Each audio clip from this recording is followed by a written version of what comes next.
అందరికీ నమస్తే అండి. Good morning. నా పేరు బెనర్జీ. మన ఛానల్లో @naandra. కంటెంట్ నచ్చితే లైక్ చేయండి, షేర్ చేయండి, సబ్స్క్రైబ్ చేయండి. నిన్న తెలంగాణ అసెంబ్లీలో రేవంత్ రెడ్డి గారు ఎమోషనల్ స్పీచ్ ఇచ్చారు. దేని గురించి అంటే అల్లు అర్జున్ సంజయ్ థియేటర్ దగ్గర చేసిన రచ్చ గురించి. అక్కడ అమాయకురాలు ప్రాణం పోయింది. ఆవిడ బిడ్డ కోమాలో ఉన్నాడు. ఆవిడ గురించి అసెంబ్లీలో ఒక మెంబర్ లేవనెత్తితే దానికి సమాధానంగా ఎమోషనల్ స్పీచ్ ఇచ్చారు. నిజంగా రియల్ హీరో అనిపించాడు. వీళ్ళంతా కుహానా హీరోలు, కానీ ఆయన మాత్రం రియల్ హీరో అని నాకు అనిపించాడు. మీకేమనిపించాడో చూడండి, ఒకసారి కామెంట్ పెట్టండి. ఆయన ఇచ్చిన స్పీచ్లో ముఖ్యమైన 2 విషయాలు మాట్లాడుకుందాం. ఫస్ట్ ఆఫ్ ఆల్, అమాయకులు ప్రాణాలు పోతున్నా చూస్తూ ఊరుకోవాలా అని ఒక క్వశ్చన్ వేసాడు ఆయన. ఇక రెండోది, జైలుకి వెళ్ళొచ్చిన హీరో గారిని పరామర్శించడానికి గుట్ల కింద వెళ్ళారే, చనిపోయిన ఆమెని వాళ్ళ కుటుంబాన్ని పరామర్శించి ప్రాణాలు కొనవుపురుతో ఉన్న ఆ బిడ్డను చూస్తాక ఎవరైనా వెళ్ళారా? ఈ 2 క్వశ్చన్లు రేజ్ చేశాడు ఆయన.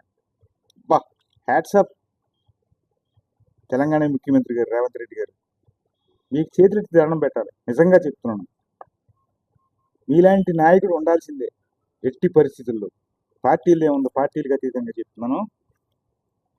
ఆయన చెప్పిన మాటల్లో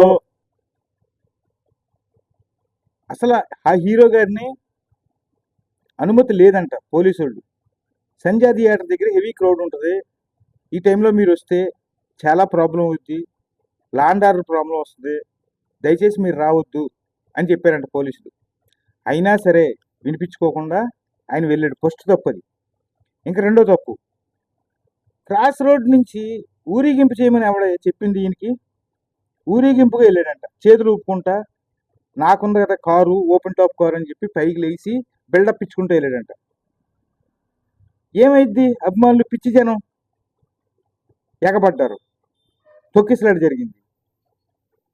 అన్యాయంగా ఒక నిండు ప్రాణం పోయింది, ఒక కుటుంబం నాశనం అయిపోయింది, ఒక బిడ్డ కొన ఊపిరితో అల్లాడుతున్నాడు.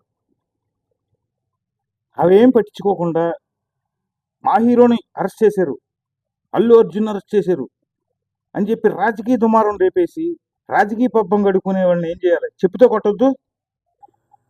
కేసు పెట్టి పోలీసులు వాళ్ళ డ్యూటీ వాళ్ళు చేసి కేసు పెట్టి లోపలేస్తే మందల కింద, గొర్రెల మంద కింద ఏదో ఆయన చెప్పాడు నిన్న, కాలు పోయిందా, చెయ్యి పోయిందా, ఏదైనా కిడ్నీ డ్యామేజ్ అయిందా, ఎందుకు అలా వెళ్ళిపోతున్నారు?